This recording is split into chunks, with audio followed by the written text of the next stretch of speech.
ماشاءاللہ لا حول ولا قوة الا باللہ العلی العظیم رب اشرح لی صدری ویسر لی امری واحلل عقدۃ من لسانی یفقہوا قولی اعوذ باللہ من الشیطان الرجیم بسم اللہ الرحمن الرحیم الحمد للہ رب العالمین الصلاة والسلام علی اشرف الانبیاء والمرسلین اما بعد فقد قال اللہ سبحانہ وتعالی بسم اللہ الرحمن الرحیم الحمد للہ رب العالمین۔ تو میرے محترم سامعین، انشاءاللہ آپ لوگ خیریت سے ہوں گے۔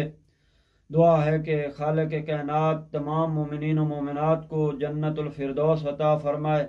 جو مومنین و مومنات بے اولاد ہیں ان کو اولاد نرینہ عطا فرمائے۔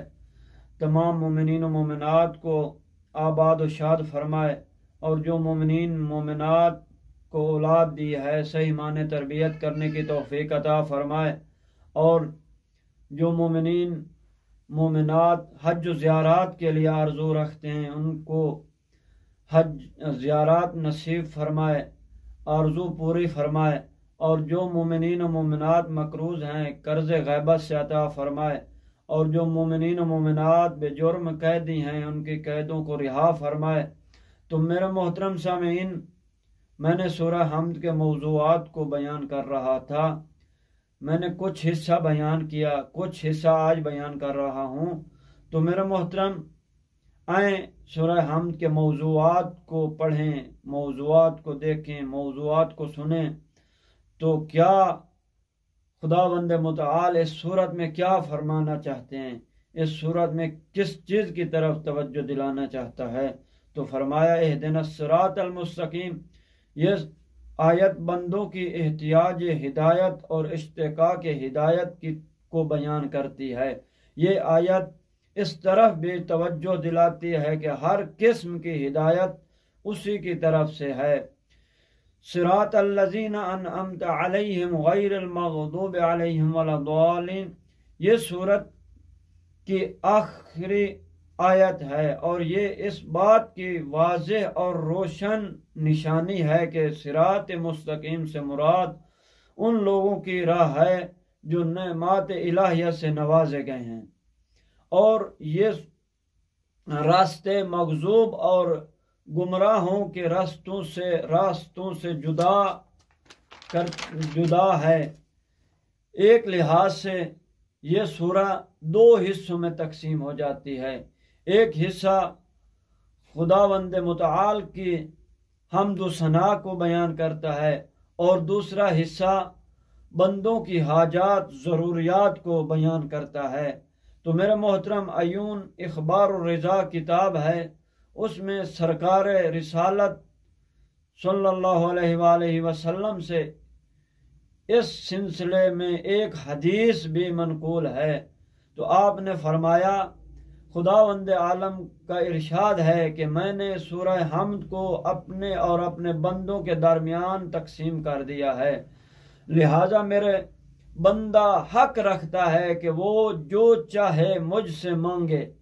جب بندہ کہتا ہے کہ بسم اللہ الرحمن الرحیم، تو خدائے بزرگ و برتر ارشاد فرماتا ہے میرے بندے نے میرے نام سے ابتدا کی ہے، مجھ پر لازم ہے کہ میں اس کے کاموں کو آخر تک پہنچاؤں اور اسے ہر حالت میں برکت عطا کروں۔ جب وہ کہتا ہے کہ الحمدللہ رب العالمین، تو خداوند متعال فرماتا ہے میرا بندے نے میری حمد و ثنا کی ہے، اس نے سمجھا ہے کہ جو نعمتیں اس کے پاس ہیں وہ میری عطا کردہ ہیں، لہذا میں مصائب کو اس سے دور کیے دیتا ہوں۔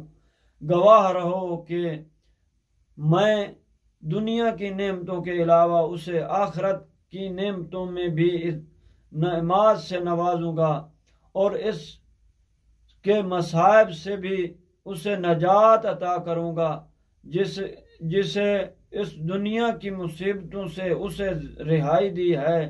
جب وہ کہتا ہے الرحمن الرحیم، تو خداوند متعال فرماتا ہے میرا بندہ گواہی دے رہا ہے کہ میں رحمان و رحیم ہوں۔ گواہ رہو کہ میں اس کے حصے میں اپنی رحمت و عطایات زیادہ کیے دیتا ہوں۔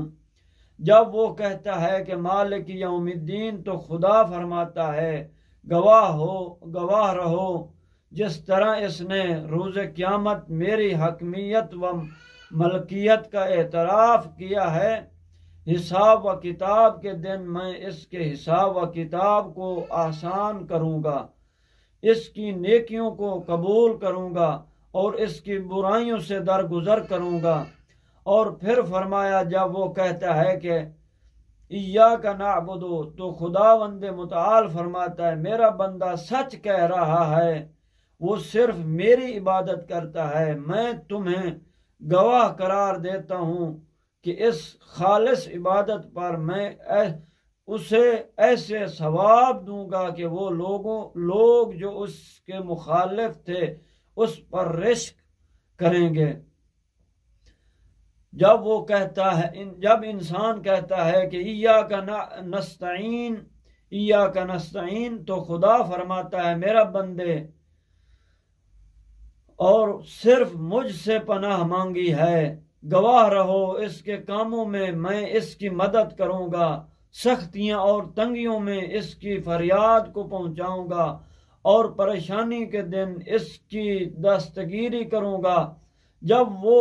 جب انسان کہتا ہے کہ اہدنا الصراط المستقیم صراط الذین انعمت علیہم غیر المغضوب علیہم ولا الضالین، تو خداوند عالم فرماتا ہے میرے بندے کی یہ خواہش پوری ہو گئی ہے، اب جو کچھ وہ چاہتا ہے مجھ سے مانگتے ہیں اس کی دعا قبول کروں گا، جس چیز کی امید لگائے بیٹھا ہے وہ اسے عطا کروں گا، اور جس چیز سے خائف ہے اس سے مامون قرار دوں گا۔ تو میرے محترم سامعین، آئیں دیکھیں، تفسیر پڑھیں، قرآن کو پڑھیں، قرآن کو سمجھیں۔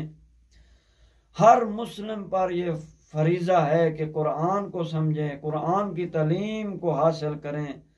تو میرے محترم سامعین، یعنی ان چیزوں میں خداوند متعال نے کیا کیا فرمایا ہے، تو یہ دیکھیں تو آخری جو آیت میں یہ فرمایا ہے کہ اس بندے کی خواہش پوری ہو گئی ہے، تو جو چاہتا ہے میں وہی دوں گا، جو دعا مانگے گا میں اس کی قبول کروں گا، جو امید لگائے بیٹھا ہے میں اس کی اس امید کو پورا کروں گا، یعنی اس سے مصیبتوں کو دور کر دوں گا، اس پر اپنی رحمت اور برکات نازل کروں گا۔ والسلام ورحمۃ اللہ وبرکاتہ۔